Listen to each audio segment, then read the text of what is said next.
The cost, put it this way, the gift of grace is free, but the cost is high. The reward, though, is much higher. Paul endured because he fixed his eyes on the eternal glory. So when Jesus turned back to the crowds and told them the truth, discipleship demands everything. Love him above family. Carry your cross. Renounce your possessions. Count the cost before you start, because I won't get into the hardened heart and the great apostasy here, but it's just like the lukewarm Christians who want to have a cup of the hot and a cup of the cold, and don't want to go all in.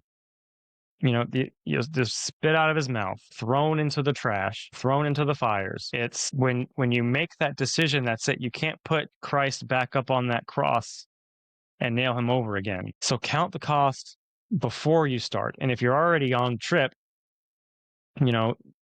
understand the cost and make sure that you're prepared to pay it, whatever it may be, lest you become that half-built tower builder, or the king who decides to go up against, the strong king with 10,000 men, and then you risk becoming the salt that has lost its saltiness. The cost, though, remember, is greatly, and this is how you can think about the worst possible scenario for what you might have to pay, the highest possible cost you might have to pay.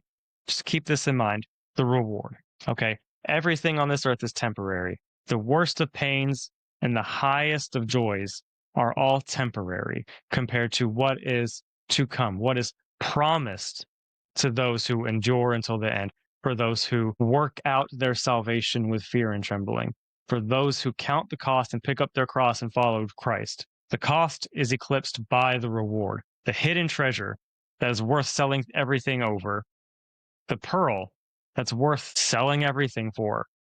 The eternal glory far outweighs any present pain. The question, though, is not whether discipleship costs too much, because it could cost, for each person, it could cost very wildly different things.